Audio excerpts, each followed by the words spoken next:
그 제목을 보시면 1534년에 영국 종교개혁이 일어나고 이제 청교도 운동이 1559년 이후부터 이제 시작이 되어지는데, 그래서 약 거의 뭐 얼마 150년, 영국의 종교개혁이 약 150년 정도 계속 지속적이었다라는 것들을 우리가 알 수 있습니다.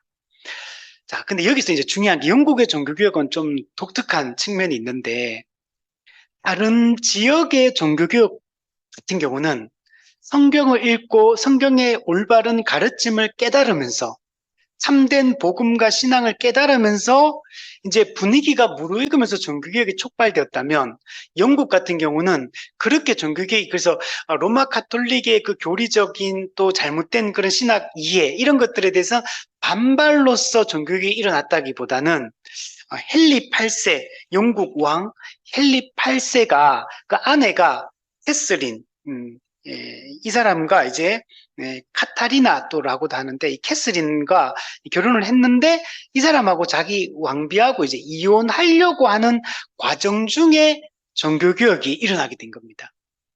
그러니까 다른 지역들은 대부분 다 이게 개혁 사상을 받아들이면서 밑에서부터 무르익어서 쭉 이 분위기가 만들어지면서 종교개혁이 어떤 인물들에 의해서 이제 주도가 되고 하면서 이렇게 시작됐다면, 영국에는 위에서부터 헨리 8세 왕이 이혼하는 과정 중에서 종교개혁이 일어날 수밖에 없는, 또는 로마 가톨릭과 결별할 수밖에 없는 이런 상황이 펼쳐지면서 종교개혁이 시작이 된 겁니다. 이게 되게 재밌어요. 그래서 이 과정들을 우리가 이해해야지만 영국의 종교개혁을 우리가 이해를 할 수 있습니다. 그러면 이 헨리 8세라는 이 왕은 종교개혁의 의지를 가진 사람이었냐? 이 사람은 종교개혁의 의지를 가진 사람이 아닙니다. 이 사람은 원래 그 밑에 보시면, 네모 박스 밑에 보시면 헨리 8세는 원래 로마 가톨릭을 옹호하던 사람이에요. 이 사람은. 오히려 이 사람은 루터의 종교개혁이 일어났을 때 종교개혁을 반대하던 사람이었고, 그래서 로마 가톨릭으로부터 교회의 수호자다, 로마 중세 로마 가톨릭 교회의 수호자다라는 칭호까지 받은 인물이고, 또 1520년에 루터를 공격하는, 종교개혁을 반대하는 소책자가 이렇게 만들어졌는데, 이때 헨리 8세는 자신의 이름을 여기다 서명을 올려요. 나는 종교개혁 반대한다, 나는 로마 가톨릭을 옹호한다, 이렇게 자신의 이름까지 올렸던 사람이 이 헨리 8세입니다. 그런데 재밌게도 이 사람이 자기 아내 캐스린과 이혼하는 과정 중에 로마 가톨릭과 문제가 발생하게 되고, 그래서 자연스럽게 종교개혁이 여러분 일어나게 됩니다. 이게 영국 종교개혁의 시작이다. 좀 재밌죠, 그죠? 이런 배경이 있는 거.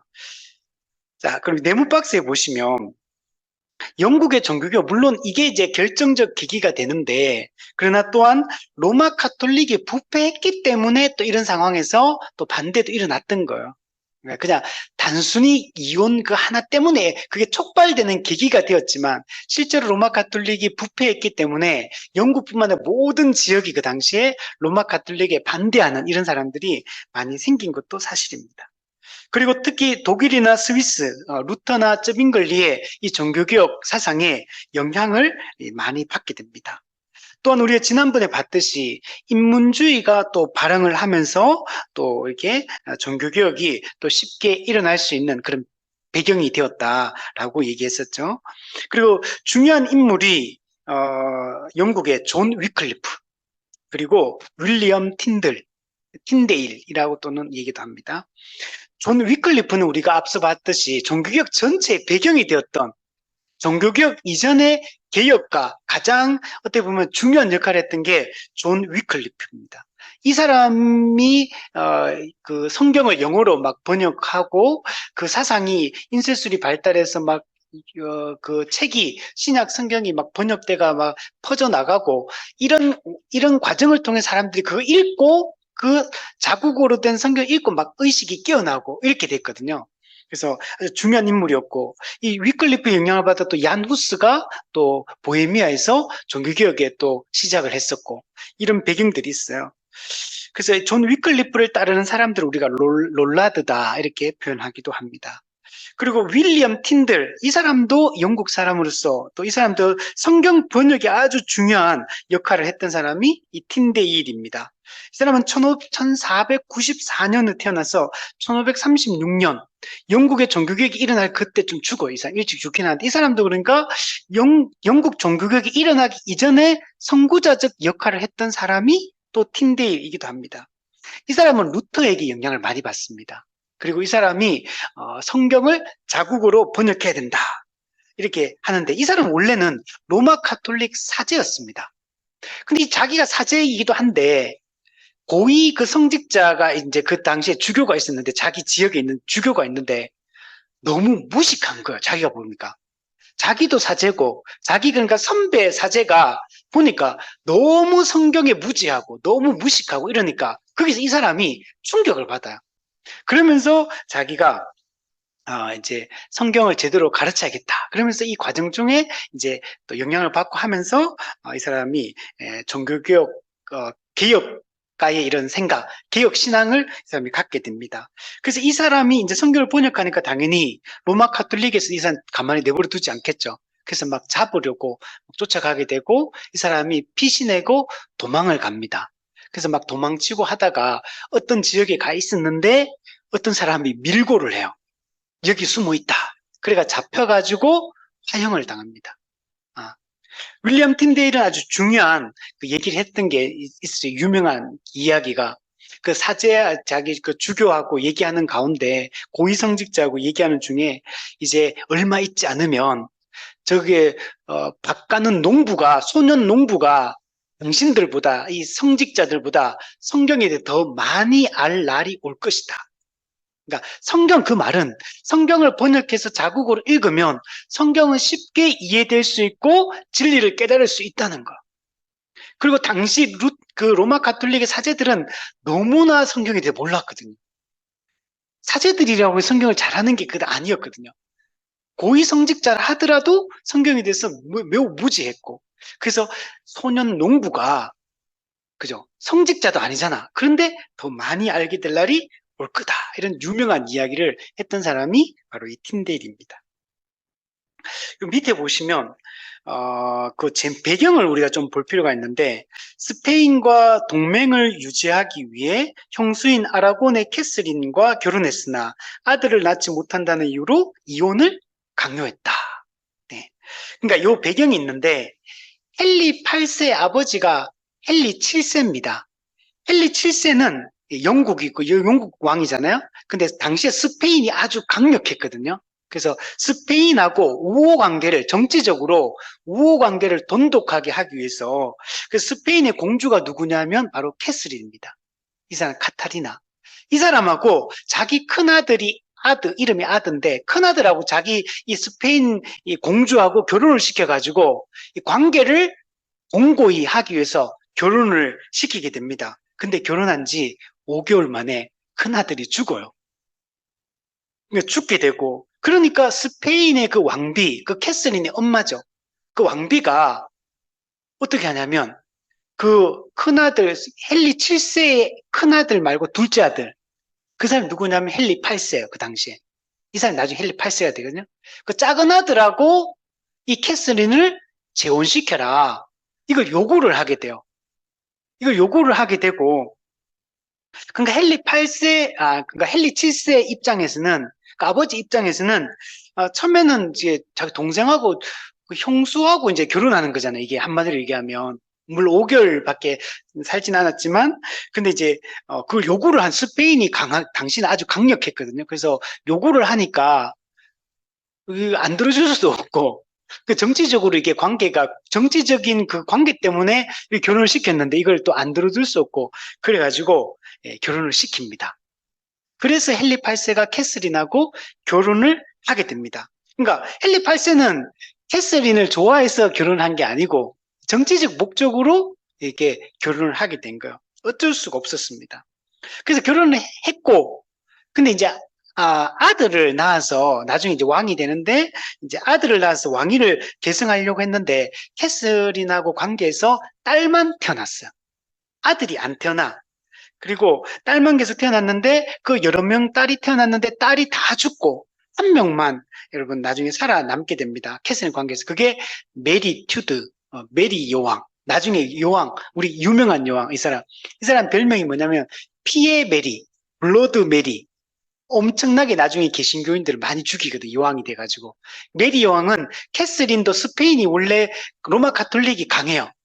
프랑스도 오늘날에도 그렇잖아요. 프랑스나 스페인 이런 데가 천주교가 강하잖아요. 이 당시도 마찬가지예요. 그래서 이 캐슬린은 원래 로마 가톨릭 이쪽 입장에 서 있고, 근데 나중에 이제 여러 상황에 의해서 이제 나중에 피의 여왕이 나중에 되게 됩니다. 그래서 이렇게 이제 결혼을 하게 돼요. 되는데 나중에 그 헨리 8세는 근데 캐슬린을 사랑하는 마음이 없잖아요. 어쩔 수 없이 결혼을 했기 때문에 그러다가 궁녀하고 사랑에 빠집니다. 그 사람의 이름이 엠블린. 그 밑에 보시면, 네, 여기 보시면 엠블린하고 사랑에 빠지게 되고 이 궁녀와 이제 결혼하고 싶은 거예요. 그 결혼하려면 원래 안에 왕비가 있잖아. 그래서 캐슬린과 이혼을 해야 되는 거예요. 근데 이혼을 하려면 뭔가 근거가 명분이 있어야지 이혼을 하잖아요. 그때 명분을 찾은 게 뭐냐면 캐서린과 나와의 결혼은 성경에 위배된다. 위배되는 결혼이다. 왜 위배되냐면 레위기 20장 21절에 보면 형제의 아내를 취하면 더러운 일이다. 이런 구절이 있어요. 그래서 이 레위기 20장에 이 말씀 형제의 아내잖아요. 자기 형의 아내잖아요. 원래. 그러니까 이거는 성경에 어긋난다. 그러니까 캐서린과의 이 결혼은 무효다. 성경에 어긋나는 무효다. 그래서 무효화를 시키고 엠블린과 결혼을 이제 하려고 했습니다. 그런데 당신은 그 왕이라도 막 이렇게 결혼할 수 없어요. 하려면 교황한테 허락을 받아야 돼. 근데 교황 입장에서는 이 사람과 결혼을 영국 그 캐슬린과 이혼하고 엠블린과 결혼하는 걸 찬성할 수가 없어요. 왜 그러냐면 당시에 독일과 스페인이 왕이 누구냐면 신성 로마 제국, 독일의 그 신성 로마 제국의 왕이면서 또 스페인의 왕이기도 해요. 그 사람이 누구냐면 이 이름이 카를 5세. 예, 카를 5세. 이 사람 왕인데 이 캐슬이 누구냐면 카를 5세의 이모입니다. 그러니까 근데 이 교황은 신성 로마 제국의 이 카를 5세의 눈치를 안 볼 수 없어. 카를 5세는 당연히 자기 이모가 이혼당하면 좋겠습니까? 당연히 반대할 거잖아요. 그러니까 교황도 신성 로마 제국 카를 5세의 눈치를 보는 거. 그러니까 교황이 영국 왕 헨리 8세의 이 이혼을 허락할 리가 없죠. 그래서 여기서 이제 교황과 클레멘스 7세하고 이제 갈등이 일어나고 문제가 생기게 된 거. 이제 이렇게 되니까 이때 이제 영국에 캔터베리의 대주교가 있는데 이 사람이 누구냐면 토마스 크랜머. 근데 이 사람이 헨리 8세를 지지합니다. 이 사람이 헨리 8세를 지지하고 왜냐하면 이 사람은 개혁 신앙을 가지고 있는 사람이거든요. 그러니까 로마 가톨릭의 이 입장을 대변하는 이런 교황을 그 이야기들을 따를 수가 없잖아요. 그러니까 이제 캐서린과 헨리 8세의 결혼은 무효다. 그래서 주장하고 수장령을 발표를 합니다. 수장령을 발표하는데 이건 뭐냐면 수장령은 영국 교회의 수장은 교황이 아니다. 영국 국왕, 영국의 왕이 영국 교회의 머리, 수장이다. 이걸 발표를 해요. 그러니까 토마스 크랜막 이런 생각을 하게 된 이유는 뭐냐면 당시 이런 생각, 국가와 교회는 하나다 이렇게 생각했거든요. 토마스 크랜막은 이런 사상을 가지고 있어요. 교회와 나라는 하나다. 이 생각을 가지고 있기 때문에 그래서 이 수장령을 발표를 하게 되는 겁니다. 그 과정을 밑에 이렇게 적어 둔 거예요.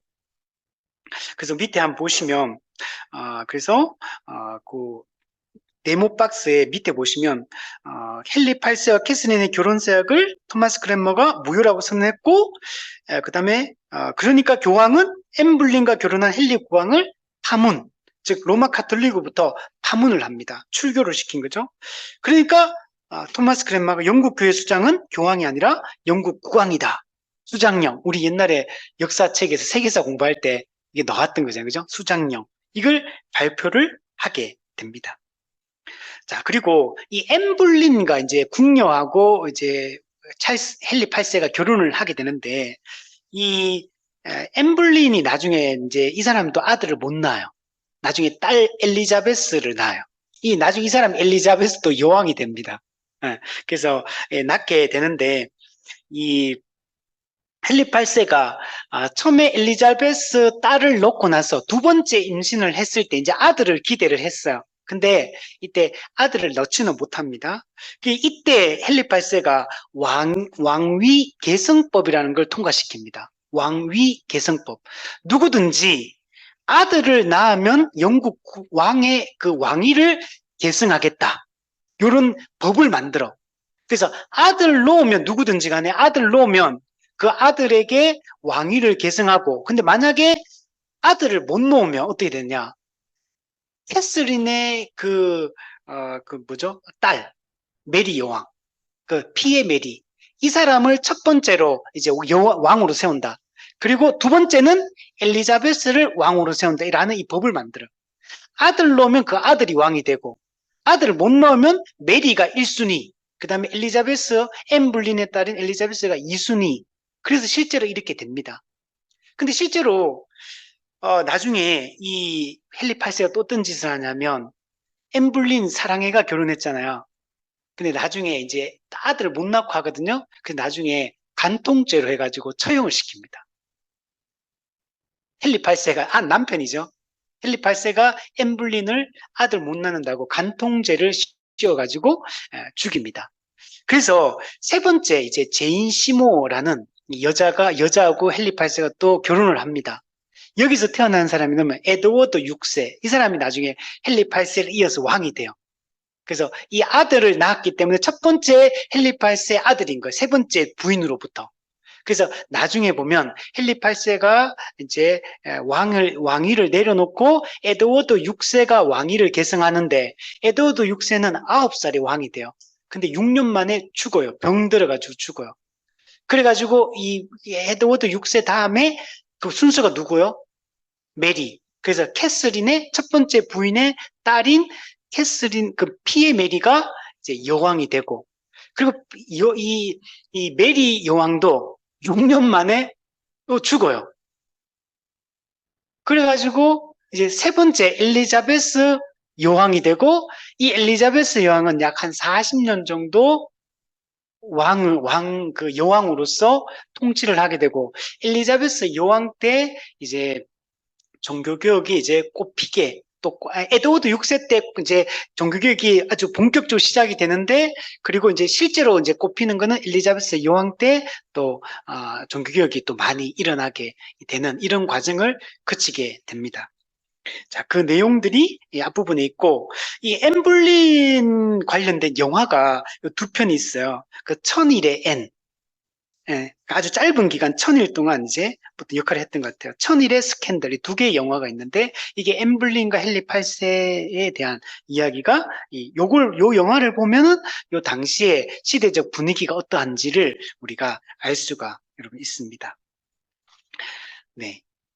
우리 뒷부분에 보면 1534년 수장령, 이때부터 종교개혁이 이제 시작이 되는 거, 수장령 선포 이후에 영국의 종교개혁의 과정을 보면 아주 중요한 인물이 두 인물입니다. 토마스 크랜머, 아까 얘기했던 이 사람은 캔터베리의 대주교.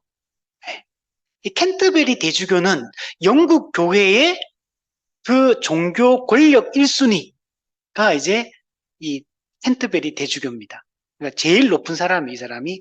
이 토마스 크랜머는 목사이기도 하고 신학자이기도 합니다. 그러니까 어떤 신학적 근거를 마련하는 사람, 종교개혁의 신학적 근거를 마련한 사람은 이 토마스 크랜머라고 얘기할 수 있어요. 그러니까 헨리 8세는 자기 이혼하고 싶어가 막 그렇게 종교개혁 이렇게 했지만, 그러나 헨리 8세 본인 자신이 종교개혁 의지를 가진 사람은 전혀 아니에요, 이 사람. 나중에 보면 또 막 이상한 행동들 많이 해, 이 사람이. 나중에 보면 알겠지만, 이 헨리 8세 같은 결혼을 몇 번 하냐면, 6번 합니다. 6번. 6번 하는데, 나중에, 아까 엠블린 자기 아내, 두 번째 부인이었던 헨리 8세, 그 아내를 간통죄로 처형했다 했잖아요. 또 나중에 5번째 부인을 또 간통죄로 엮어가 또 처형을 또 시키고, 그러니까 6명의 아내 중에 2명의 아내를 헨리 8세 자신이 처형시킵니다. 이런 행동을 해요. 그러니까 헨리 8세는 그러니까 어떤 그러니까 좀 이렇게 하나님의 어떤 이런 거 보면 또 섭리 가운데 또 이런 사람도 그 어떤 역할들을 했구나라는 또 생각이 듭니다. 자, 그리고 이 토마스 크랜머가 이 종교적인 영역에서 아주 대단한 위대한 인물이라고 할 수 있다면 토마스 크로멜, 그 이름 비슷하죠? 토마스 크랜머, 토마스 크로멜. 이 토마스 크로멜 어떤 사람이냐면 개혁 신앙을 가진 정치인입니다, 이 사람은.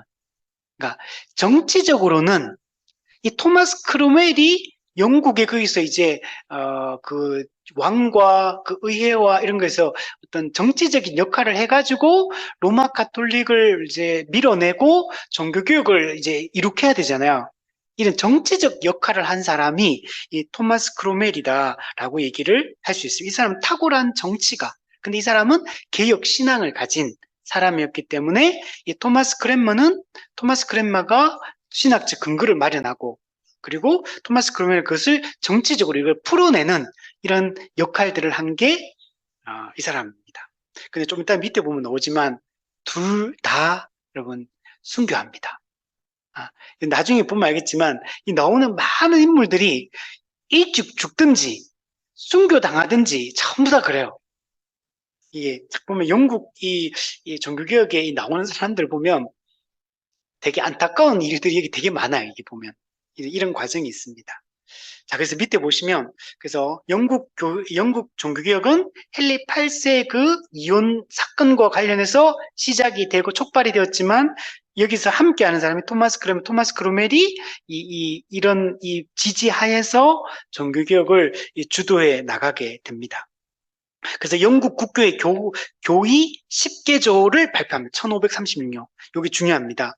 10개조. 그러니까 로마 가톨릭의 사상을 가지고 교리를 가지고 이때까지 살아왔잖아요. 근데 영국 교회가 이제 우리 영국 교회가 나아가야 될 방향을 어떤 설정한 게 이 10개조 교리입니다. 10개조, 10개. 근데 이 10개조는 반쪽짜리 개혁이었어, 사실은. 온전한 개혁이라고 할 수는 없습니다. 왜냐하면 영국 교회 안에는 지금 종교개혁이 시작은 되었지만, 그래서 개혁 신앙을 따르는 개혁파도 있지만 로마 카톨릭을 따르는 보수파도 있는 거예요. 그러니까 영국 교회 안에 이 개혁파와 보수파가 동시에 존재하고 있기 때문에, 그래서 이걸 힘있게 밀고 나갈 수는 없어요. 그래서 이 과정 중에서, 그래서 10개 중에 5개는 개혁파의 입장이 좀 많이 들어가서 많이 수정이 돼요. 그리고 나머지 5개는 보수파 영향에 따라서 여전히 로마 카톨릭적인 요소를 많이 담고 있어요. 근데 앞에 있는 5개 조항 같은 경우도 개혁 신앙이 그게 들어가긴 들어갔는데, 그것도 지금으로 보면 우리가 다 수용할 수 없는 거야. 이게 온전하지가 않아요. 뭐 예를 들면 우리가 성례 같은 경우에 우리는 2개 성례밖에 없잖아요. 세례와 성찬. 근데 영국은 7성례를 주장하거든요. 근데 그 개혁파의 입장이 들어갔다 하더라도 7성례는 아니지만 뭐 3개, 4개 정도는 이렇게 좀 이렇게 들어가고 이렇게 들어가야 돼요. 그러니까 되게 아주 조금 바뀌기는 했지만 온전한 개혁은 아니다라고 얘기할 수 있어요. 그 헨리 8세 때 이게 이렇게 됐는데, 근데 뒤에 그 관로 안에 보면 이후 헨리 8세 주도로 반종교개혁적인 6개조가 또 발표됩니다. 그럼 몇 년 한 거? 3년 만에. 이건 또 왜 그러냐면 보수파가 영국에 또 득세를 하기 시작한 거예요. 로마 카톨릭적 성향을 가진 사람들이 또 득세를 하게 되고, 이 과정에서 이 보수파가 헨리 이 8세에게 다섯 번째 부인이 있는데 캐서린 하워즈라고 여자가 있는데 이 사람은 좀 로마 가톨릭에 좀 가까운 사람이에요. 그러다 보니까 이 보수파가 자기 왕비 이 캐서린 하워즈 다섯 번째 부인을 막 전면으로 내세우면서 헨리 8세에게 10개조를 다시 개정하자 해가지고 6개조를 발표를 하는 거예요. 그러니까 이 6개조는 반종교개혁적이에요. 훨씬 더 과거로 회귀한 내용이 바로 이 6개조다. 이렇게 이야기를 할 수 있습니다. 근데 나중에 뒷부분에 나오는데 이게 나중에 어떻게 되냐면 나중에 에드워드 6세 때 이제 본격적 종교개혁이 일어나는데 이때 42개조 신조, 영국 국교의 42개조 신조가 발표가 돼요. 이거는 매우 많이 이제 개혁적인 입장을 담아서 아주 훌륭한 이런 이제 개혁 신앙을 담고 있는 42개조가 발표가 됩니다. 근데 이게 다시 나중에 엘리자베스 여왕 때 가면 이게 39개조로 조금 또 수정이 돼요. 42개조에서. 근데 그때는 다시 또 약간 로마 가톨릭 입장으로 조금 또 회귀를 또 해요. 이때도 왜 그러냐면 이 개혁파와 보수파가 엘리자베스 여왕이 약간 또 타협한 거예요. 또. 그래서 39개조로 또 약간 변형이 돼요. 그래서 이 39개조가 나왔을 때는 개혁파도 욕하고 로마 가톨릭 보수파도 욕하고 약간 혼합주의적인 요렇게 좀 많이 수정이 돼요. 이런 거. 근데 지금 영국 국교회는 어느 걸 따르냐면 이 39개조 교리를 지금 현재 영국 국교회가 이게 지금까지 내려오고 있습니다. 물론 여기는 완전 로마 가톨릭을 생각하면 안 되고 이제 개신교적인 입장이 엘리자베스 여왕 자체가 이 개혁적인 인물이기 때문에 그래서 많이 이게 개혁 신앙을 담고 있어요. 그러나 우리 이 현재 입장에서 봤을 때는 여전히 로마 가톨릭적인 요소들을 많이 담고 있는 걸로 42개조보다는 훨씬 더 또 뒤로 한 발짝 물러난 이런 교리를 발표를 하게 됩니다. 자, 우리 다시 돌아와서 여기 보시면 그 네모 박스 안에 보면 10개조는 개혁파와 교수파의 견해가 혼합된 신앙 조항이다. 또 주교 총대리인이 토마스 크로멜, 이 사람 정치인이었죠. 영국 국왕의 수장권, 영국 교회 수장은 영국 국왕이다. 수장권을 법적으로 보장했으며, 요런 게 수장권이 발휘가 되니까 로마 가톨릭과 결별이 되는 거죠. 결별이 되고, 그리고 개신교 방식을 수용하여 개혁하고 교황을 추종하는 수도원을 폐쇄합니다. 이것도 중요한 거예요. 수도원이 어떤 곳이냐면 수도원은 로마 가톨릭이 어떻게 보면 그 중심지예요. 아주 중요한 게 로마 가톨릭에서 이 수도원이거든요. 이 수도원이 돈이 엄청 많아요. 재산이 엄청나게 많고 또 그리고 로마 가톨릭의 반종교개혁적인 이런 것들이 수도원을 중심으로 이런 것들이 계속 펼쳐져 지고 있기 때문에 이 수도원을 계속 둘 수가 없고 또 당시에 수도원은 부패의 온상이었어요. 정말 이 개혁신앙을 가진 사람 입장에 봤을 때는 너무나 타락하고 부패한 이런 곳이 수도원이었거든요. 수도원에 우리 그런 얘기 있거든요. 성당 주변에는 고아원이 많다. 이런 게 있어요. 그래서 그 당시에도 항상 이 수도원이나 성당 옆에 가면은 고아원이 누구를 통해 태어났겠어요? 다 사제들을 통해 태어난 아이들인 거. 그래서 그게 그 당시에 아주 부패하고 그런 곳이 수도원이었기 때문에 그래서 헨리 8세 때 수도원 해산법을 통과시켜서 수도원을 해산하자 법을 만들어서 해산시키고 그 수도원의 모든 재산을 이제 몰수합니다. 몰수해가 이것을 이제 귀속을 시켜. 근데 귀속을 시키는데 국왕과 나라와 교회는 하나였잖아요.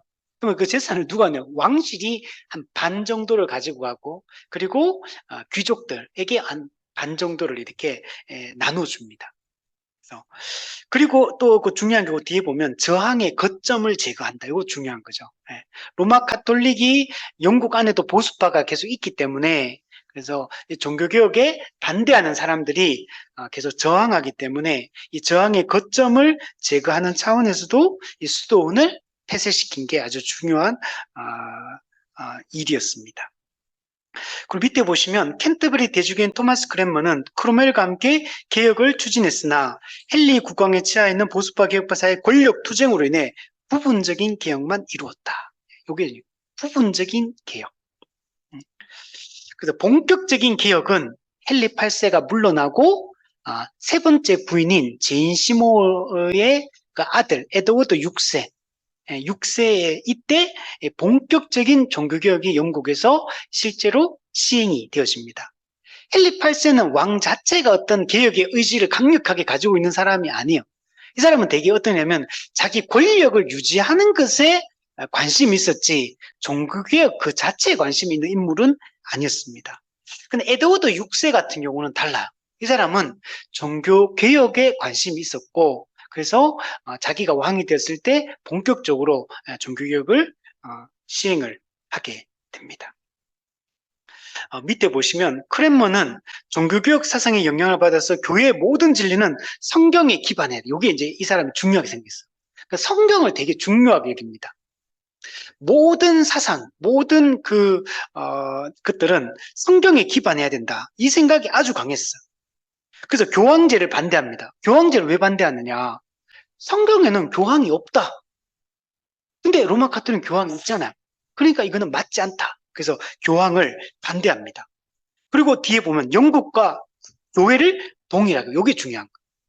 그래서 아까도 수장령도 발표를 하게 되고 또 영국 국왕 헨리 8세의 그 결혼도 또 캐스린과의 결혼을 무효화시키고 엠블린과의 결혼을 또 찬성하는 이런 입장에 서게 됩니다. 그래서 영국 왕이 중요하다라고 이렇게 생각한 거예요. 근데 나중에 에드워드 6세가 죽고 나서 누가 왕이 되냐? 메리 여왕이 왕이 되거든요. 근데 메리 여왕은 아까 누구 딸이에요? 첫 번째 부인이 캐슬린의 딸이에요. 캐슬린 어떤 사람이에요? 스페인 입족이야. 카톨릭 쪽이야. 그러니까 메리 여왕은 이때까지 엄마는 이혼당했죠. 그리고 메리도 태어나자마자 그 당시에 이제 엄청 구박을 많이 받아요. 핍박을 엄청 많이 받아요. 어릴 때부터 메리 여왕이 되게 핍박을 많이 받으면 자라났거든. 근데 자기가 왕이 됐어. 여왕이 됐어. 그럼 어떻게 하겠어? 당장 다시 로마 카톨릭으로 회귀할 수밖에 없는 거. 영국은 카톨릭 국가다 선언하고 다시 회귀를 하고 그리고 메리 왕이 개신교인들을 박해를 이제 엄청나게 하게 되죠. 이때 그래서 엄청 많이 사람을 죽여요. 메리 여왕이. 근데 이때 토마스 크랜머 이 사람이 어떻게 보면 개신교 이 개혁 신앙을 가진 사람이 어떻게 보면 우두머리잖아요. 이 사람이. 그러니까 토마스 크랜머를 처단을 해야 되잖아요. 근데 이제 쉽게 이 사람을 죽이지는 못해. 워낙 유명한 인물이잖아. 워낙 또 막 어떻게 보면 그 당시에 대단한 인물이잖아요. 아무리 뭐죠 우리 라이벌 관계고 뭐 이런 사람이라 하더라도 우리가 그 수장을 이렇게 처단하는 거는 쉽지가 않거든 이게 인물을. 왜냐면 영국 안에도 개혁파를 지지하는 사람이 워낙 많기 때문에 그래서 메리 여왕이 그래서 죽이지는 못하고 대신 뭐 하냐면 로마 카톨릭으로 개종한다는 개종각서에 서명해라. 죽이진 않고. 그 다른 사람은 많이 죽였는데 개종각서에 사인해라. 그래가지고 사인을 해요. 토마스 크랜머가. 근데 메리 영은 또 이걸 하긴 했는데 또 못 믿어가지고 반복적으로 개종각서에 도장 찍어라. 이걸 막 계속 확인을 해 계속. 그러면 우리 이상하잖아. 토마스 크랜머는 개혁신앙을 가진 사람이었고 그 사람이 종교개혁을 주도했던 사람이었는데 갑자기 여왕이 바뀌고 이 분위기 바뀌었다고 갑자기 로마 카톨릭을 개종하고 한다는 건 좀 이상하지 않나?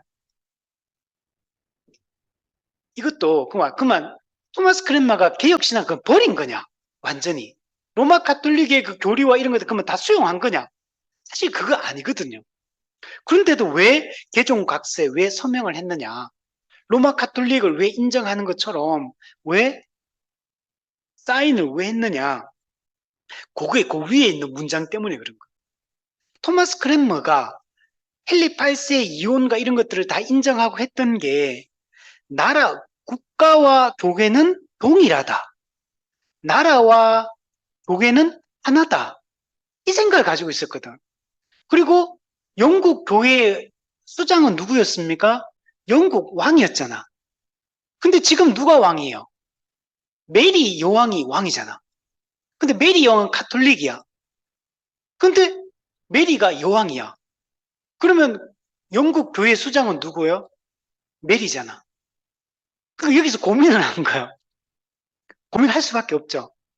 그래가지고 자기가 가지고 있는 신념, 국가와 교회는 동일하다.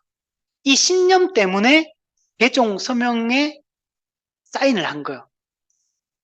개종 각서에 서명을 한 거예요.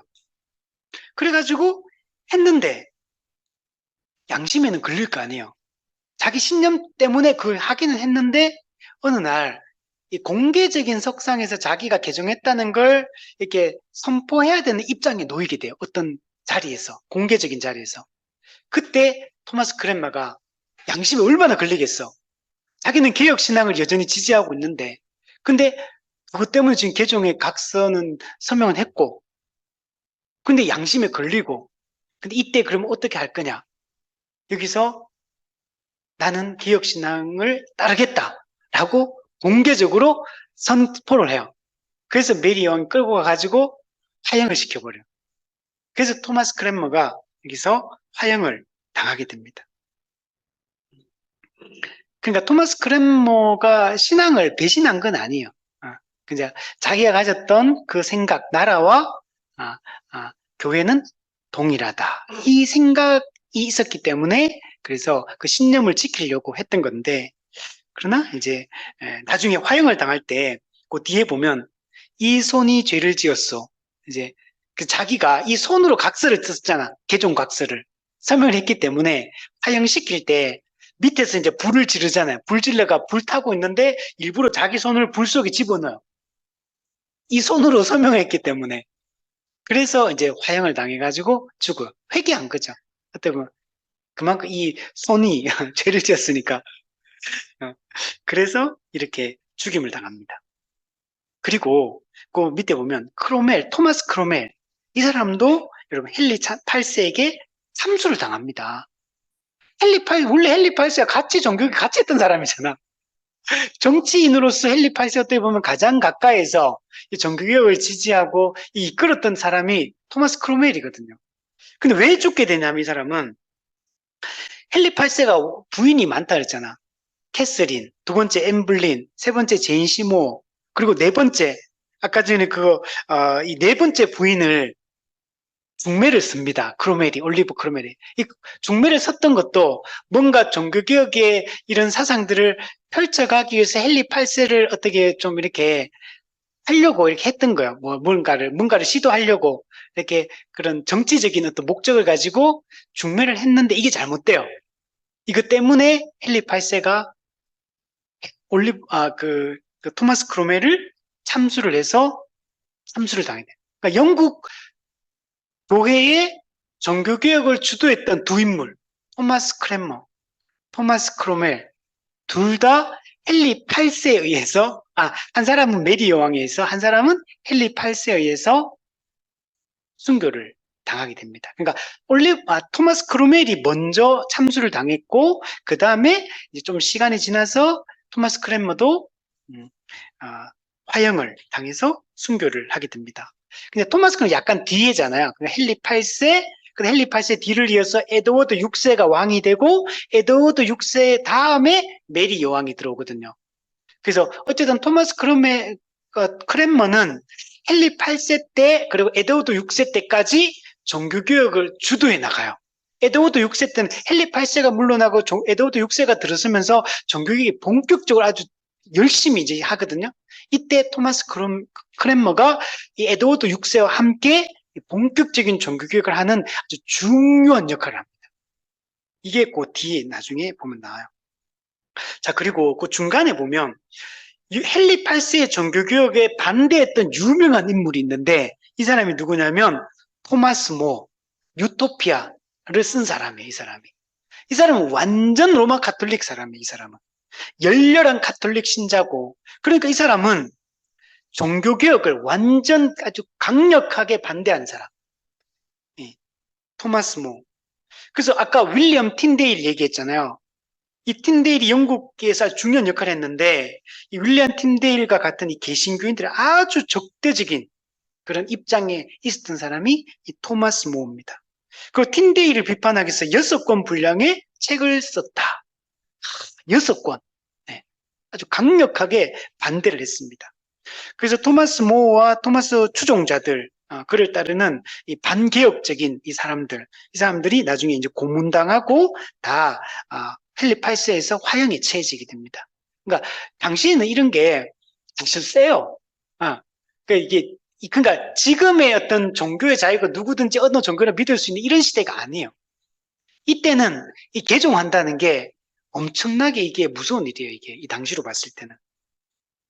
그리고 헨리 아까 8세가 수장령을 발표했잖아요. 1534년에 발표했는데 원래 그 당시에 토마스 모는 대법관이었어요. 대법관.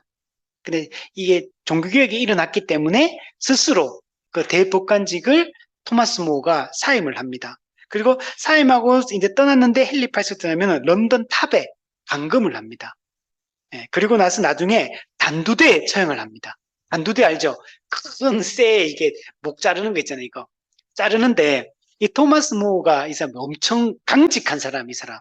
아주, 그러니까, 마음이 아주 이렇게 강력한, 이게, 이런 마음을 가진 이런 사람. 그래서 단두대에도 목 자르면 보통은 두려워할 거 아니에요. 근데 이 사람도 신념이 대단한 사람이에요, 이 사람. 자기 신념이. 반개혁적.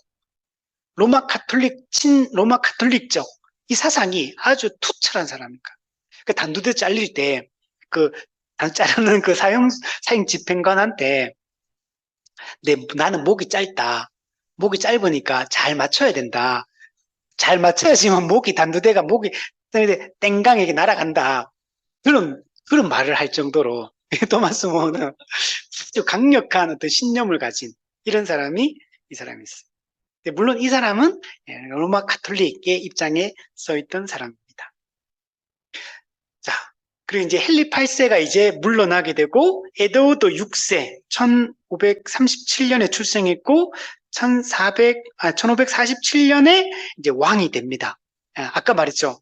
아까 전에 그 왕위 계승법, 엠블린이 두 번째 임신했을 때 왕위 계승법을 만들었다 그랬죠. 그래서 아들 태어나면 그 아들이 왕위를 계승한다.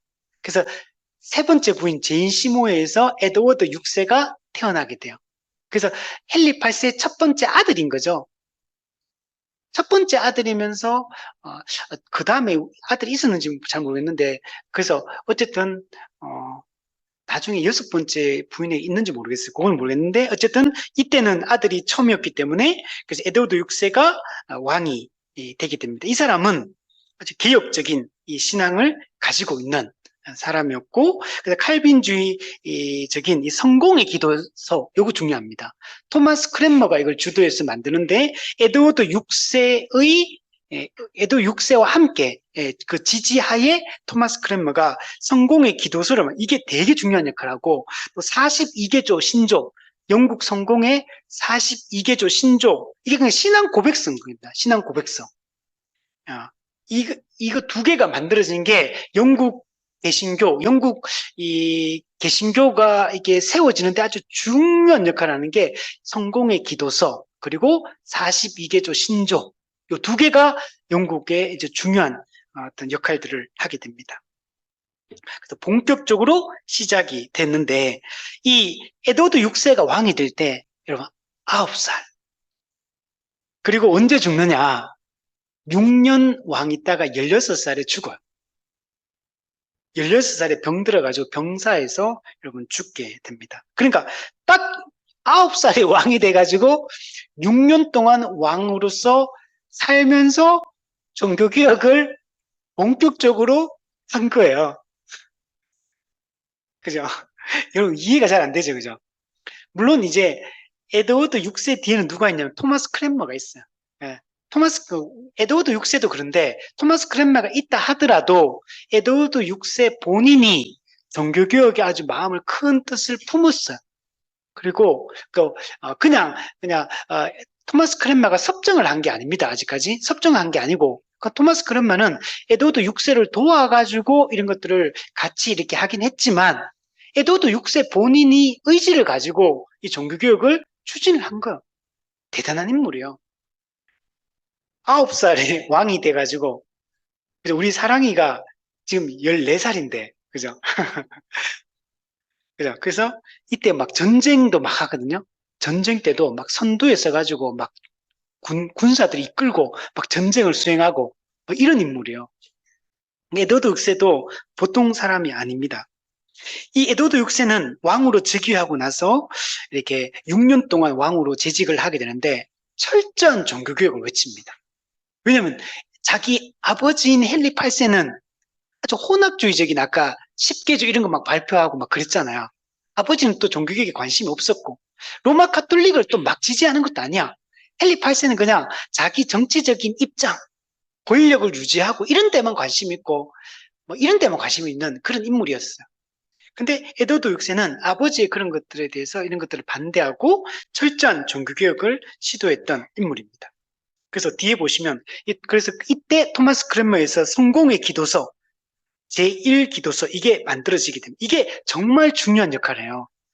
이 기도서가 제정되면서 예배가 바뀝니다. 기도가 바뀌어요. 경건생활, 성경 읽기 이런 거, 경건생활 이런 게 바뀌어요. 성례가 바뀝니다. 신앙 고백이 바뀌어요.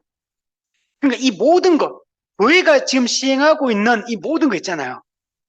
종교개혁 사상, 종교개혁 정신에 입각해서 종교개혁에 입각한 예배, 종교개혁 사상에 입각한 성례, 신앙 고백, 성경 읽기, 경건생활, 기도, 뭐 이 모든 걸 제정을 하는 게 이 성공의 기도서예요.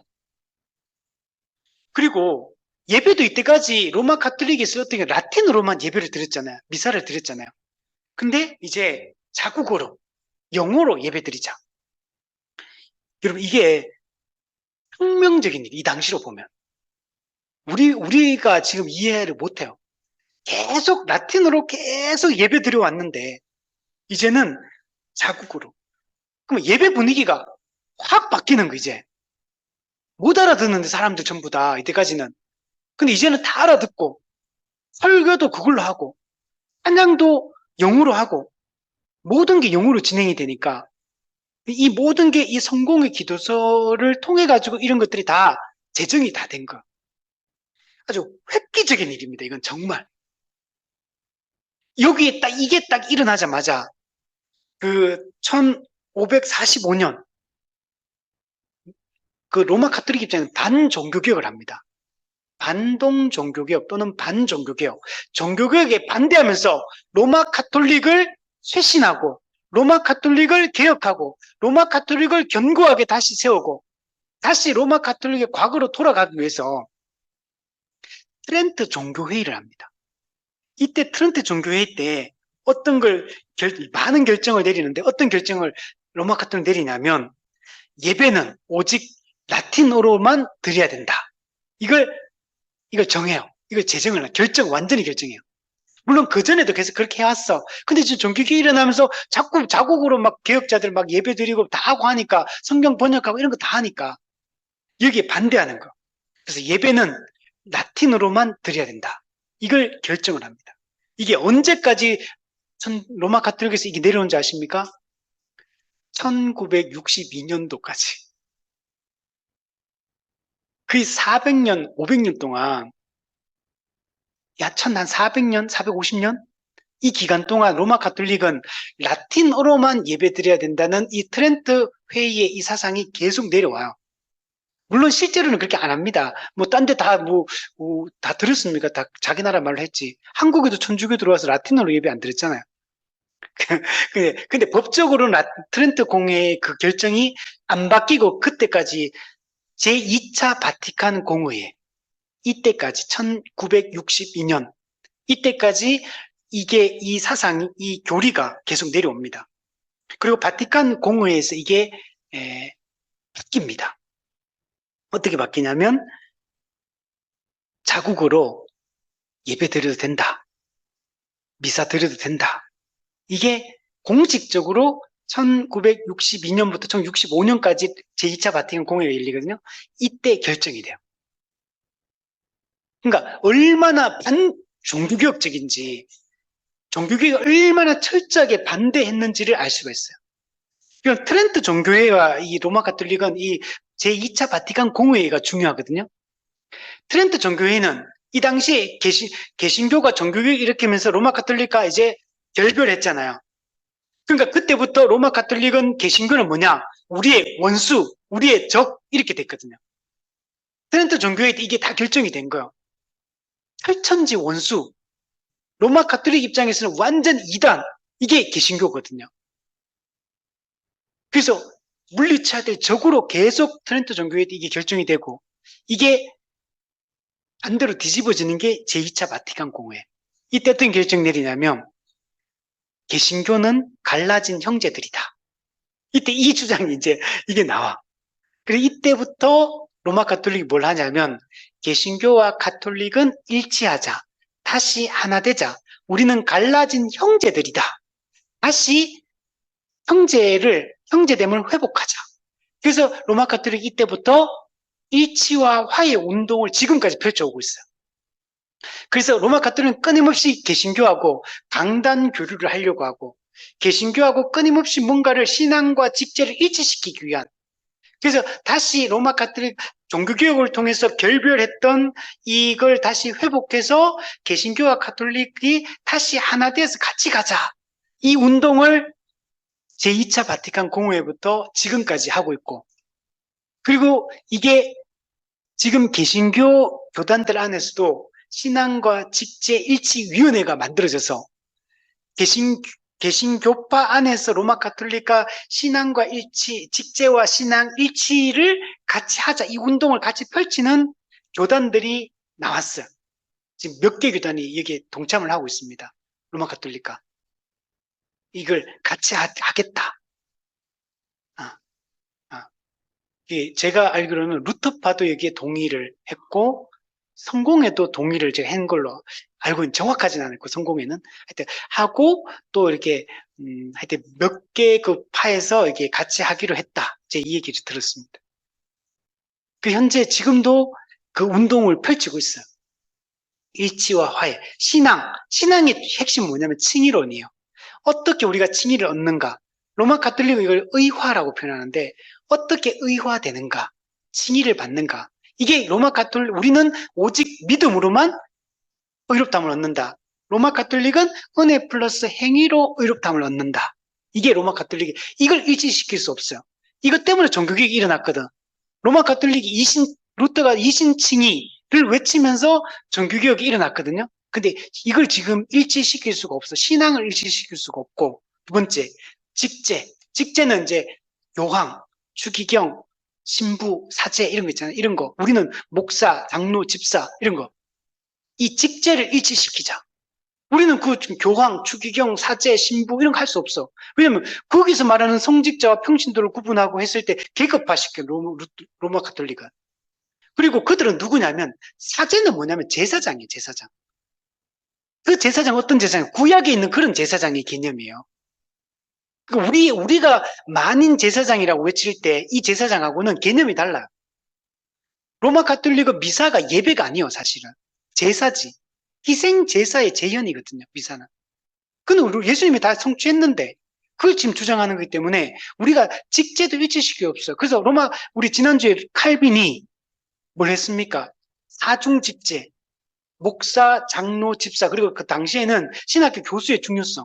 교수가 목사를 가르치기 때문에 그 교수까지 사중 직제를 칼빈이 그걸 제정했다고 했잖아요. 그걸 회복시킨 거죠. 원래는 성경에 있는 거잖아요. 목사, 장로, 집사.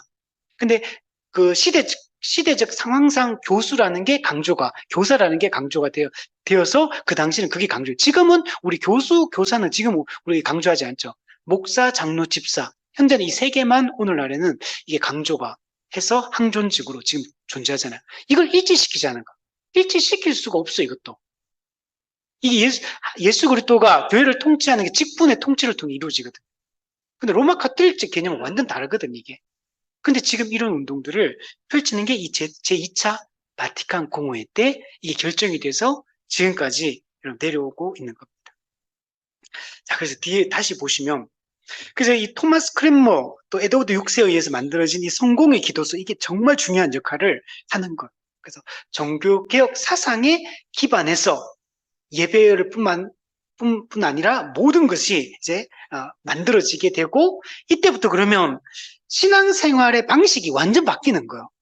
로마 카톨릭이 하던 그런 의식적인 게 아니잖아요, 이제는. 철저히 말씀 중심이고 경건생활, 예배생활 자체가 완전히 분위기가 확 바뀌는 거예요. 우리가 언어만 달라져도 얼마나 분위기가 바뀌어요. 예배 때, 예배 드릴 때 우리 개신교 안에도 우리 오늘날에도 교회마다 예배 순서가 조금씩 다르잖아요. 그 예배 순서만 좀 달라져도 똑같은 개신교, 똑같은 신학 사상을 가지고 있는데도 어떤 교회 갔는데, 그죠? 예를 들면 교독문이 있잖아요. 교독문. 근데 저희 교회는 교독문 안 하거든요. 우리는 하이델베르그 교리문답을 문답하잖아요. 이것 안 해본 사람이 갑자기 이런 거 딱 하면은 엄청 어색하게 느껴질 거예요. 이런 거 하나만 해도 다르잖아요. 찬송 담사해 보시면 어떤 교회는 복음성가도 열심히 부르고 찬송가도 열심히 부르는 교회가 있고, 어떤 교회는 복음성가는 별로 안 부르고 찬송가만 열심히 부르는 교회가 있고, 또 개혁교회 같은 경우는 오늘날 이런 찬송가도 안 불러요. 시편 찬송만 불려. 그거 하나만 바뀌어도 시편 찬송이 잘못됐냐? 시편에 있는 그 찬송의 가사들을 가지고 아주 단조로운 어떤 그런 뭐라 하죠? 뭐 이렇게 음악적인 그런 거, 단조로운 이런 그거거든요. 오늘날 뭐 현란하지가 않아. 단순한 음악적 기교가 전혀 안 들어간. 그리고 막 찬송도 엄청 길어. 찬송 엄청 길어요. 시편 찬송들이. 이것만 내용은 사실 똑같거든. 복음에 대한 얘기고 다 똑같은데, 근데 이런 것만 해도 예배 분위기가 완전 달라지고 어색하다, 뭐 이 교회 이단 아닌가, 뭐 이런 얘기 막 나오는데, 지금 여기서 여러분 라틴어로 된 미사를 영어로 예배를 드리는 거, 예배, 경건생활, 기도, 성례 이런 게 바뀐다는 게 완전 분위기가 다른 거. 획기적이고 혁명적인 변화가 이때 이 성공의 기도서를 통해서 여러분 일어나게 된 겁니다. 거기다가 밑에 보시면 42개조 신조, 크랜머는 존 낙스는 스코틀랜드의 신앙 그 운동을 했던 사람이라고 했죠. 영국의 그 당시 잉글랜드, 이게 스코틀랜드에 나눠져 있는데, 존 낙스는 제네바 아카데미에서 칼빈으로부터 개혁 신앙을 공부하고 돌아가가지고 스코틀랜드에서 신앙 역할들을 하거든요. 그래서 이 스코틀랜드 나중에 장로교회가 여기서 발생합니다. 장로교. 그래서 크랜머, 존 낙스 그리고 종교개혁 함께 해가지고 영국 교회를 위한 42개조 신조를 작성하고 영국 교회의 이 신앙 고백을 명확하게 한 거예요. 신앙 고백서가 만들어진 거예요. 대단한 거예요, 이게. 그래서 이게 만들어지면서 이게 언제 이루어진다고요? 에드워드 6세 때. 9살에 왕이 돼가지고 6년 제위하다가 16살에 병 들어가 죽음. 이 시기에 이런 일들이 일어난 거예요. 우리 칼빈만 대단하다고 생각해요. 칼빈 27세 때 기독교 강요 썼던 대단한 줄 아는데, 그죠? 그죠? 에드워드 6세 대단해요. 자, 밑에 보시면 그 기도서의 중요성을 다시 한번 강조를 하는데, 여기 아까 했던 얘기들이요. 그래서 이걸 기도서가 만들어지면서 로마 카톨릭과 실질적인 결별을 하게 됩니다.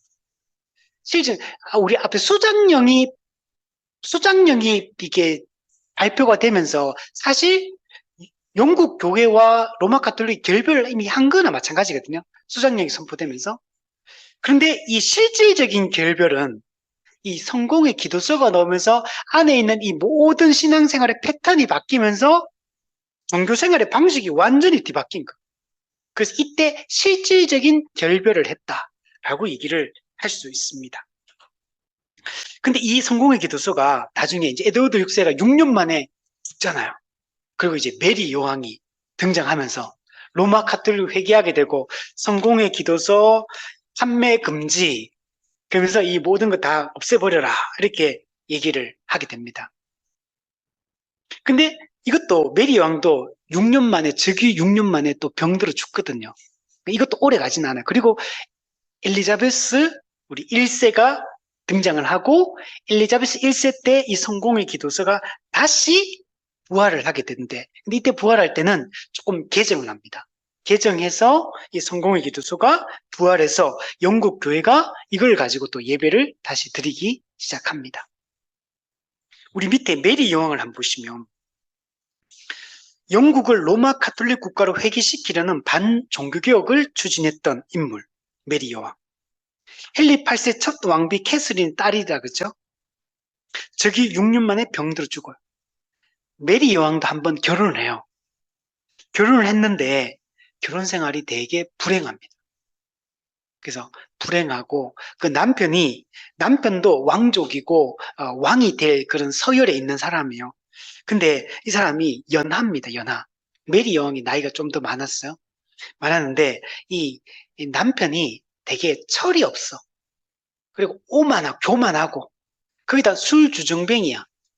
하는 짓이 정말 천박한 짓을 골라서 하는 이런 인물이에요. 그리고 이 결혼도 사실 정치적인 역학 구도 가운데 이 결혼을 하게 됐거든요. 그래서 이 메리 여왕도 되게 인간적으로는 태어났는데 엄마 이혼당하고, 그리고 막 핍박받고, 어릴 때 자랄 때 계속 핍박받으면 자랐고, 근데 결혼했는데 여왕이 되긴 했는데 결혼은 또 결혼 생활 자체는 정말 불운하고, 그리고 병도 되게 많아요. 에드워드 6세도 병이 많은데 이 메리 여왕도 병이 많아가지고 병들어 죽어. 왕이 된 지 이제 꽃필 만한 때잖아. 근데 6년 만에 병들어서 메리 여왕도 죽어. 그 메리 여왕 보면 블러드 메리, 피의 메리인데 정말 많은 사람을 죽여가지고, 근데 인간적으로는 또 보면 좀 불쌍한 사람, 좀 불행한 인생을 살았던 인물이기도 합니다. 어쨌든 간에 이 메리 여왕은 이 자기가 여왕이 되자마자 개신교인 300명을 처형합니다. 이게 또 6개월 만에 6개월 처형하고, 토마스 크랜머 화형시키고, 아까 저 얘기했었죠. 그리고 주교 휴 레티머, 이 사람도 개신교인인데 이 사람도 화형을 시키게 됩니다. 그리고 이 메리 여왕의 박해가 이제 점점 강화가 돼요. 그러니까 그 영국에 있던 개신교인들이 어떻겠습니까? 살 수가 없잖아요. 그러니까 다른 나라로 다 피신을 하게 됩니다. 이때 많은 이 개신교인들이 독일, 스위스 이게 피신을 하게 되고, 네덜란드 쪽으로 피신하는데 그 중에 일부가 이 스위스 제네바 칼빈이 있던 이 시기가, 또 칼빈이 이런 제네바 아카데미가 활동을 열심히 할 때거든요. 그러니까 이때 이 영국의 개혁가들이 제네바 와서 칼빈으로부터 공부를 하게 돼요. 그래서 이 사람들이 칼빈을 만약에 만나지 않았다면 조금은 이들이 아직까지는 그 개혁 신앙이 막 무르익지는 못했을까. 근데 우리 지난주 봤듯이 칼빈의 제네바 아카데미는 그 유럽 대륙 전체의 종교개혁 사상을, 이걸 어떻게 보면 준비시키고 훈련시키고 개혁가들의 무장시키고 하는 이런 역할, 훈련소 같은 역할을 하는 곳이거든요. 근데 이 메리 여왕의 박해를 피해서 여기 왔던 이 영국의 개혁가들도 여기서 공부를 해가지고 엄청나게 준비가 돼요. 그리고 이 사람들이 메리 여왕이 죽고 나서 엘리자베스 여왕이 이제 즉위를 하잖아요. 이 사람들이 다 영국으로 또 돌아갑니다. 이 사람들이 영국에 돌아가가지고 그 이후에 이제 좀 있으면 누가 하면 청교도 혁명이 일어나거든요. 이 칼빈으로부터 제네바 아카데미에서 배웠던 이 사람들이 영국 국교에도 또 완전한 개혁을 한 게 아니었다 그랬잖아요. 그 불완전한 개혁, 이런 게 많았기 때문에 더 철저한 개혁을 요구했던 이 사람들이 다 청교도 혁명을 일으키거든요. 이 청교도 혁명의 중심 인물이 누구냐면 올리버 크롬웰. 이 사람 누구냐면 아까 얘기했던 토마스 크랜머 친척입니다. 또 거기 토마스 크랜머 친척이고 그 영향을 받은 것. 그래서 올리버 크롬웰이 나중에 이 사람이 청교도 혁명을 일으키는 그 중심 인물이 되게 됩니다. 근데 이런 것들이 다 이 메리 여왕 때 박해를 피해서 도망왔던 이 사람들이 이 제네바에서 훈련을 받으면서 많은 사람들이 준비되었다. 만약에 이런 게 안 일어났다면 나중에 청교도 혁명이 일어나지 않았을 수도 있어요. 이게 참 하나님의 섭리다. 참 하나님의 이 이끌어 가시는 거 보면 참 신기해요. 우리 지난주 칼빈 같은 경우도 그렇고 루터도 그렇고 보면은 막 종교개혁을 하려고 시도했던 인물들이 다 아니야. 전부 다. 루터도 자기가 종교개혁을 하려고 시도했던 거 아니었고 하다 보니까 종교개혁을 할 수밖에 없는 상황에 그렇게 끌려갔고 칼빈 같은 경우도 정말 조용한 사람이고 학자 같은 사람이고 나서기 싫어하는 이런 사람인데 근데 종교개혁의 전면에서 종교의 가장 중심적인 역할을 하는 칼빈이었잖아. 아, 여기도 마찬가지인 거야. 이게 이런 과정들을 통해 가지고 근데 그 당시로 봤을 때는 되게 우리가 이해도 안 될 수 있고 힘들고 막 그런 거였는데 시간이 지나놓고 보면 그게 다 뭔가 어떤 촉매제 역할을 해서 나중에 이런 개혁 신앙이 펼쳐져 가고 또 이렇게 하는데 중요한 도구가 된다는 걸 알 수가 있습니다. 그래서 오늘 우리가 이해 안 되는 일들이 많잖아요. 우리가 살면서. 근데 거기서 또 그게 나중에 어떻게 하나님이 우리를 사용하실지 또 어떻게 역사를 이루고 가실지 우리는 다 모릅니다. 그래서 우리가 늘 순간순간 하나님 뜻 안에 살기 위해서 힘쓰고 바르게 잘 살아갈 수 있으면 좋겠습니다. 자, 뒤에 보면 그 다음에 이제 메리 여왕이 6년 만에 죽고 엘리자베스 1세가 여왕으로 이제 즉위를 하게 됩니다. 엘리자베스 1세는 또 이 사람도 에드워드 6세와 마찬가지로 개혁 신앙을 가진 인물이고 이 엘리자베스 1세는 누구 딸입니까? 엠블린. 엠블린 두 번째 부인, 궁녀. 그 딸이에요. 여기서 태어났고 이 엘리자베스 1세 생각해 보세요. 메리 여왕이 됐어. 엘리자베스 1세 어떻겠어요? 또 여기서 또 핍박을 엄청나게 받아요. 메리 여왕은 엘리자베스 이때 자기 엄마 실각했을 때 핍박받고 나중에 여왕이 되고 엘리자베스 1세는 그때는 행복했는데 또 메리 여왕 때는 또 핍박을 엄청나게 또 어려운 일을 많이 겪고 엘리자베스도 그러다가 이제 메리 여왕이 죽고 엘리자베스 1세가 이제 여왕이 됩니다. 그래서 엘리자베스 1세는 되게 개혁적인 인물이기도 한데 그런데 문제는 지금 막 개혁파와 보수파가 아직도 여전히 갈등하고 있잖아요. 엘리자베스 1세는 약간 안정을 취하려고 하는 거. 개혁 신앙을 확 힘있게 밀고 나가야 되는데 그게 아니고 좀 영국의 이 안정을 위해서 혼합주의적인 이 색채를 띠게 됩니다. 그 영국 성공회가 되게 중용 이런 걸 좀 강조를 해요. 중용. 그 약간 영국 성공회 나중에 보면 알겠지만 되게 로마 카톨릭적 요소도 많아요. 또 이름도 영국 성공회는 신부, 목사라고 안 해요. 신부라고 하거든. 이런 것도 또, 보면 의식 이런 것들도 로마 카톨릭 비스무리해요. 하는 거 보면. 막 촛불 켜놓고 막 이런 거 하고. 우리 태백의 예수원, 여기도 성공회 이 계열이거든요. 여기도. 대천덕 신부네. 그러니까, 그런데 신학은 개혁신학을 가지고 있어요. 근데 이 개혁신학을 가지고 있는데 또 완전히 칼빈의 그 가르침을 따르는 개혁파의 신앙을 따르고 청교도들이 따르는 이런 신학은 또 아니야. 그 정도까지는 또 아니야.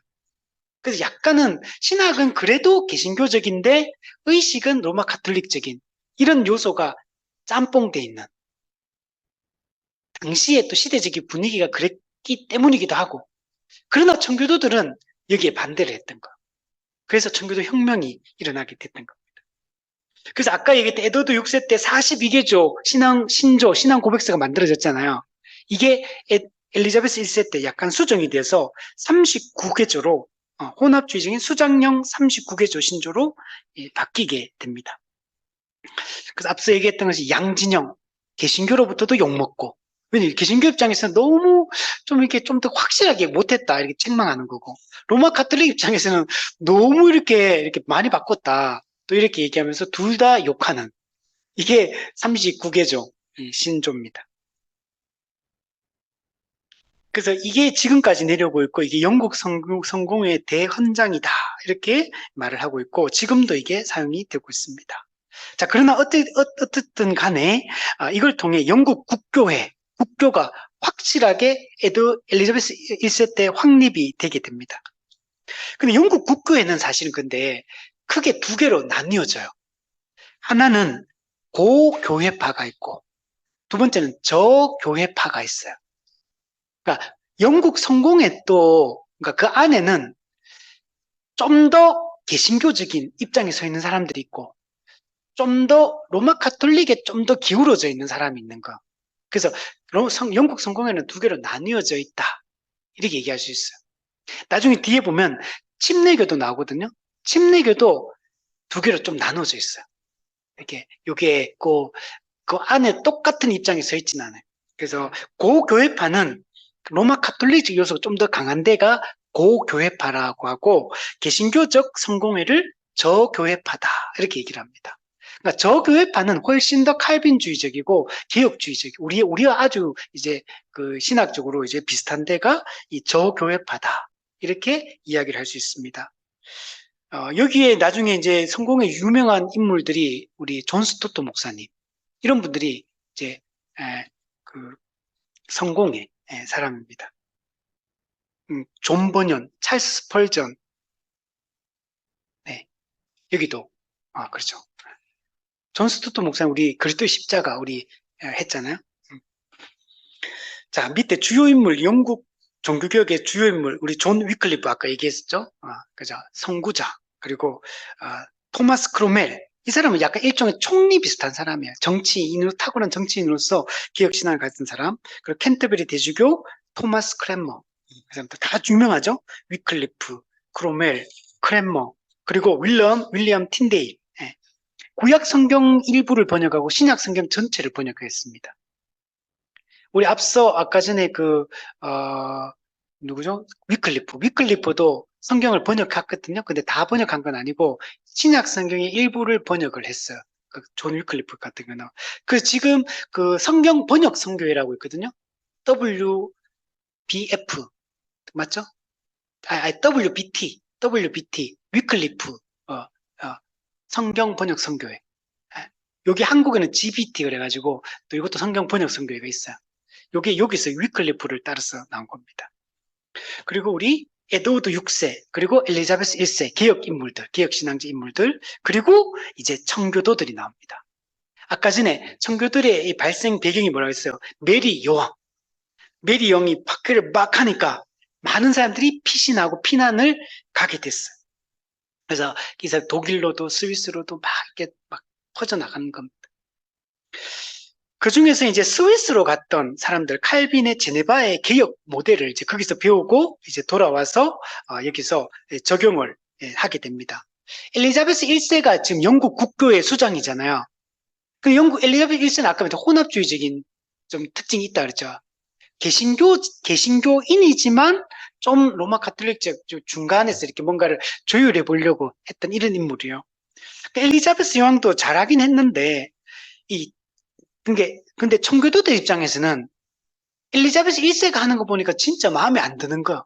그냥 계속 저항하고, 반대하고, 그리고 더 철저한 계획을 요구하고, 막 이렇게 하니까 엘리자베스 1세 입장에서는 청교도들이 좋게 보이겠습니까? 자꾸 딴지 거는 사람들. 그래서 퓨리탄. 너무 막 깨끗한 걸 막, 너무 이렇게 철저하게 막 깨끗한 거 막 추구하고, 이런 인물로 이게 이제 욕먹을 수밖에 없는 거죠. 그래서 이 청교도가 철저한 개혁을 요구합니다. 이 사람들은 칼빈주의적 개혁파의 그 신학 사상을 가지고 정말 성경적으로 바르게 신앙생활을 하려고 했던 사람이 이 청교도들, 퓨리탄, 이 사람들인 거예요. 이 사람들이 나중에 청교도들이 우리가 아는 미국으로 건너가가지고 미국도 교회가 또 세워지게 되고 그 영향을 계속 받게 되는 겁니다. 밑에 보면 수장령 개정을 요구합니다. 수장령은 교회의 주인은 누굽니까? 왕이지, 영국의 왕이잖아요. 근데 개혁파 입장에서 봤을 때는 교회의 수장이 왜 왕이에요? 왕일 수가 없죠. 칼빈 같은 경우도 그 교회와 국가가 그 당시는 하나로 다 인식되고 있을 때 분리해야 된다. 이런 걸 칼빈도 요구를 하거든요. 원래 그 당시는 교회와 국가가 다 하나로 다 이해돼. 그래서 우리 그때 보면 뭐 이렇게 태어나면 바로 모든 시민이 다 세례를 받고 유아세례를 다 받고 뭐 다 그냥 태어나면 다 성찬에 참여하고 그 칼빈이 성찬도 제한해야 된다. 그 다 시민이라고 해서 다 교인이고, 당신은 그랬지만, 그러나 제대로 신앙생활 안 하고 제대로 안 믿고 거룩하게 살지 않는 자들, 이 사람 성찬받게 하면 안 된다. 참된 믿음과 거룩한 삶이 나타난 사람들, 이런 사람들한테만 성찬을 줘야 된다. 그런 얘기를 칼빈도 주장했잖아요. 그러니까 이 수장령 개정을 요구하는 거, 맞지 않다. 또 왕의 수위성, 왕이 교회의 머리다, 수위성, 이것도 반대할 수밖에 없죠. 감독제, 이 감독제는 이게 계급이거든요, 계급. 위로부터 아래로 내려오는 계급이에요. 이거는 교회 정치 체제로 맞지 않다. 교회에 그러면은 높은 목사가 있고, 뭐 낮은 목사가 있고, 뭐 계급이 있고, 이런 게 아니잖아요, 교회는, 성경에. 성경에는 그런 게 아닌데, 근데 이 감독제는 계급제거든요. 이런 거 반대할 수밖에 없어요. 그래서 장로주의, 장로교, 대의정치, 대의정치, 교인의 대표를 뽑아서 하는 대의정치, 그리고 회중주의, 이거는 이제 직접 침례교사는 회중주의, 그러니까 개교회가 그 교회가 직접 모든 걸 결정하는. 감독제는 교황, 그 로마 카톨릭의 교황제처럼 위에서부터 하다라는 체제예요. 하다라는 체제. 그래서 이런 것들은 맞지 않다. 성공회는 그렇게 했기 때문에 이거 맞지 않다. 그래서 이런 것들을 반대를 하고, 또 예배와 예전의 철저한 개혁. 아까 전에 성공의 기도서가 있었잖아요. 그래서 많이 바뀌었다 그랬잖아요. 많이 바뀌긴 바뀌었는데, 근데 이게 여전히 카톨릭 요소가 너무 많은 거, 의식도 많고, 그리고 철저하지도 않고, 이러니까 이제 정말 개혁파적인 생각을 가진 사람들 입장에 봤을 때, 칼빈주의 입장에서 있는 사람들 봤을 때는 너무 흡족하지 않은 거지. 이것도 개혁을 요구하고, 특히 또 공동기도소에는 예배의 획일성을 반대한다. 모든 게 그냥 공장에 찍어내듯이 모든 걸 탁탁탁 이렇게 하는 이런 형식들을 또 반대를 합니다. 그리고 예전의 최소화. 예전은 다 의식이거든, 의식. 그죠? 우리 로마 카톨릭 가면은 예전이 되게 많잖아요. 우리 개신교 오면 뭐 이렇게 이런 말 하더라고. 교회 가서 예배를 드리면 좀 시장통 같다. 막 찬송, 막 박수 치면서 막 음악 악기가 막 시끄럽고 막 뭔가 질서가 없는 것 같고 막 이렇잖아요, 분위기가. 근데 로마 카톨릭 가면 경건하고 엄숙하고 진지하고 뭔가 질서가 있고 사람들 가면 카톨릭 미사에 갔다 오면 뭔가 경건한 위험 있는, 그죠? 이런 분위기가 좋아서 로마 카톨릭 미사에 간다. 이런 얘기 하더라고. 그런 얘기 하더라고. 뭔가 개신교 오면 뭔가 시끄럽고 시장통 같고 뭐 이런 분위기라는 거. 근데 이제 그게 잘못된 거거든, 사실은. 그게 아니거든, 그게 아니고. 중요한 게 이제 말씀 중심의, 복음 중심의 정말 이런 올바른 이런 예배냐. 초대교회 때부터 내려오던 이 예배 방식 있잖아요. 그게 지금 변질돼가 중세가 그렇게 됐거든요. 원래 초대교회 때부터 예배 드리던 그 예배 요소들, 그 형식들, 그게 계속 내려오면서 그게 정립이 돼가 지금 개혁신앙을 가진 사람들에 의해서 이렇게 내려온 거거든요. 근데 이때는 이런 것들이 바뀔 필요가 있는, 그래서 예전을 최소화하고 정말 말씀 중심의 기독교를 지향을 했던 거. 그리고 설교의 비중을 확대했다. 왜냐면 예배의 중심은 여러분 설교예요. 예배의 요소는 되게 많거든요. 그죠? 헌금도 있고, 축도도 있고, 광고도, 교회 소식을 전하는 것도 있고, 그죠? 찬양도 있고, 기도도 있고, 찬송도 있고, 설교도 있고, 축도도 있고, 예배 요소에 되게 많아. 근데 그 중에서 그 중심은 뭐냐면, 설교거든요, 설교. 그래서 설교, 말씀의 비중을 확대하는 거. 말씀의 중요성을 강조하는 거. 그리고 성직자의 복장을 반대한다. 의복 논쟁이란. 그래서 로마 가톨릭은 모든 게 옷 같은 것도 못 들어가면 이렇게 막 입고 막 신부들 교황들 뭐 지팡이 뭐 뭔가 지팡이 비슷한 걸 들고 있잖아요. 맨날 뭐 이렇게 들고 다니고 뭔가 그런 것들이 전부 다 이제 개신교 입장에서는 이게 이런 게 본질이 아닌데 이 비본질적인 이런 것들이 다 그냥 본질을 차지하고 있고 말씀 본질은 다 희석돼 있고 약화돼 있고 이런 거. 지금 성공에는 지금도 그렇거든요. 이런 게 되게 많아요. 의식적인 요인들이. 막, 우리는 뭐 촛불 이런 거 안 켜놓잖아요. 이 교회에. 이런 데 이제 촛불 켜놓고 이런 거 다 예전이거든요. 이런 거 전부 다. 제가 예수원에 가면 그 분위기가 좀 나타나요. 예수원 가면은 성공의 분위기가 이런 거 약간 그런 모습들이 나타나요.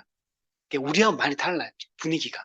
물론 거기는 이제 우리 개신교의 신앙을 가지고 있으니까 우리가 받아들이지만 어쨌든 성공회도 우리 개신교입니다. 그러니까 개신교로 인식을 해야 돼요. 이단이 아닙니다. 개신교인데 조금 이렇게 다르다 이렇게 생각. 그래서 여기에 반대하는 이 청교도 운동이 일어나게 된 것이다. 그 밑에 보면 청교도 중 일부는 1604년 국교로부터 분리가 됩니다. 그래서 분리주의자다 이런 또 욕을 먹어요. 이렇게 자꾸 하나됨을 깨뜨리는 분리주의자다 이런 욕을 먹습니다. 그래서 그러니까 국교로부터 박해가 엄청 심해집니다. 엘리자베스 여왕이 박해를 많이 합니다. 청교도들을.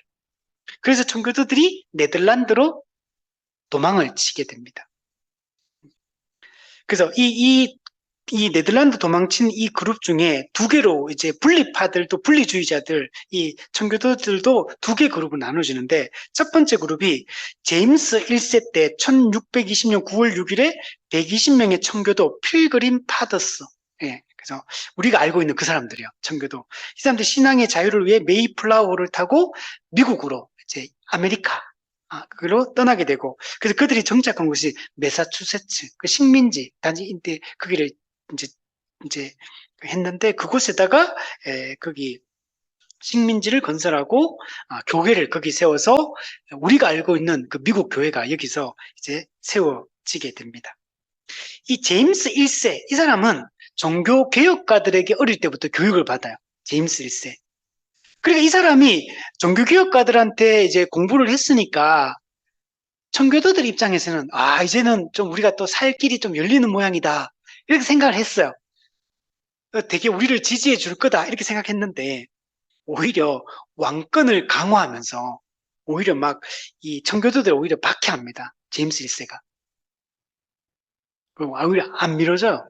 오히려 막 이때 청교도들이 박해를 많이 받습니다. 근데 이 종교개혁가들, 청교도들의 그들의 요구 중에 한 가지만 이 사람이 수용을 하는 게 있는데 그 들어줘서 만들어진 게 뭐냐면 킹 제임스 성경. 그 킹 제임스 할 때 킹 제임스 왕, 이 사람이 제임스 1세예요. 이때 킹 제임스 성경이 이때 만들어지게 됩니다. 근데 이 킹 제임스 성경은 사실 윌리엄 틴데일이 쓴 그 영어 성경, 그걸 거의 다 받아들여요. 그걸 받아들여가지고, 그걸 가지고 이제 킹 제임스 성경을 만들게 됩니다. 요거 하나는 어떻게 보면 좀 잘했다고 할 수도 있죠. 근데 이제 킹 제임스 성경을 이제 너무 또 과도하게 이걸 성경을 높이는 사람도 있어요.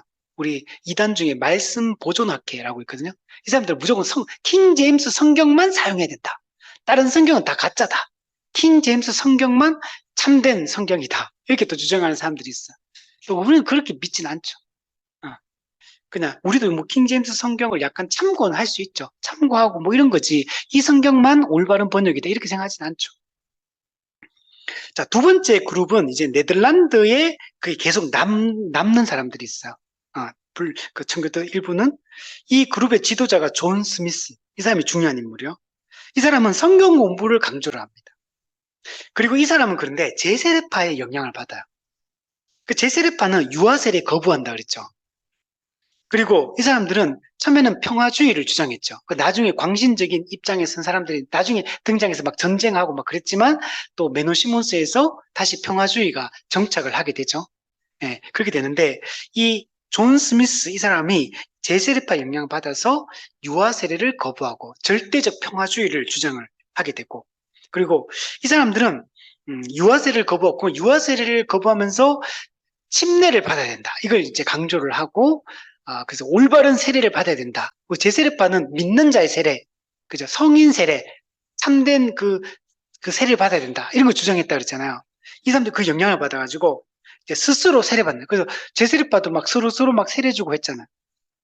그래서 이 존 스미스도 그 영향들을 받게 되어서 그래서 비판자들이 이 사람들을 볼 때 스스로 세례받은 자다. 이렇게 욕할 때 이렇게 욕하는 거. 청교도 이것도 마찬가지예요. 분리주의자다. 뭐 퓨리탄이다 이런 거 다 남들이 욕하는 게 이 이름이 된 거예요. 이 사람들도. 제세례파도 마찬가지예요. 제세례파 이 사람들은 자기들은 우리는 제세례 아니다 이렇게 주장하거든요. 근데 개신교 입장에서 개혁파 입장에서 볼 때는 세례를 또 받으니까 제세례파다. 이것도 욕하는 그 이름인 거야, 이것도. 다 이게 자기 이름이 된 거야, 이렇게. 자, 그 존 스미스 밑에 보시면 제세례파 영향하에 절대적 평화주의, 그리고 제세례파는 원래 맹세 이런 거 거부한다 그랬잖아요. 맹세 안 한다 했잖아요. 서약 이런 거 싫어한다 그랬잖아요. 여기도 마찬가지예요. 그래서 이런 것들을 이제 이런 것들 등의 문제로 토마스 헬위즈와 잠깐만요. 등의 문제로 그와 결별한 토마스 헬위즈와 그의 추종자들은 영국으로 돌아와 1611년 최초의 침례파 교회를 설립했다. 그죠? 제가 잘못 설명했네. 잠깐만요. 침례파는 존 스미스가 침례파를 만든 게 아니고 존 스미스 이런 걸 주장했는데 제가 잘못 설명했네. 토마스 헬위즈가 이 평화주의하고 맹세 거부 문제로 존 스미스와 결별을 하게 되고, 그래서 토마스 헬위즈와 그의 추종자들이 영국으로 돌아와서 1611년 최초의 침례파 교회를 설립했다. 그래서 침례교는 그래서 이렇게 주장한다 그러더라고요. 우리는 제세례파의 영향을 받은 게 아니고 제세례파 이런 거 자기들은 이제 거부하고 나왔기 때문에 좀 반대하는 이런 입장에 좀 섰기 때문에 그러나 이제 자신의 시조는 이 토마스 헬위즈다. 이렇게 주장하는 거죠. 이렇게 주장했다. 그래서 근데 이 침례교는 내부에는 또 나눠지는 거. 알미니우스주의 그리고 칼빈주의 주장하는 그에 따라서 또 두 파로 또 구분이 됩니다. 우리 나중에 도르트 신조 네덜란드 교회 안에서 이 알미니우스가 그 추종자들이 알미니우스파를 형성해요. 여기에 반대해서 또 논쟁을 하고 그 만들어진 게 도르트 신조거든요. 그래서 이 알미니우스파, 칼빈파 이게 두 개가 분리되어 있는 게 이 침례교다. 그래서 침례교를 말할 때는 한 지붕 아래 두 가족이 있다 이런 표현을 쓴다고 하더라고요. 한 지붕 아래 두 가족. 알미니우스파를 추종하는 침례파와 또 칼빈파를 추종하는 침례파가 있다 이렇게. 그래서 알미니우스파는 만인 구원론을 주장하거든요. 이 칼빈파는 이제 그 제한 속죄를 그건 보편 속죄를 주장하거든요. 그래서 이게 다르다. 그래서 알미니우스파가 일반 침례교, 그리고 칼빈파를 추종하는 침례교가 특수 침례교 이렇게 구분이 되어진다. 그래서 현재 이 특수 침례교 같은 경우는 현재 우리가 가지고 있는 것과 거의 이제 유사하고 이제 그 알미니우스파를 주장하는 일반 침례교 같은 경우는 현재 우리는 이 칼빈주의를 따르고 있는 사람들이기 때문에 알미니우스주의를 따르는 이들과는 신학적으로 많은 차이점을 가지고 있다. 이렇게 이야기를 할 수 있습니다. 자, 그리고 청교도 혁명이 이제 뒤에 보시면 실제로 1642년에 일어나게 됩니다. 이때는 왕이 누구냐면 찰스 1세입니다. 그래서 이 당시에 영국은 왕과 의회가 갈등이 엄청 심했어요. 왕은 그 로마 가톨릭 입장에 좀 더 가까이 섰고, 그리고 의회는 개신교적인 입장에 서 있었거든요.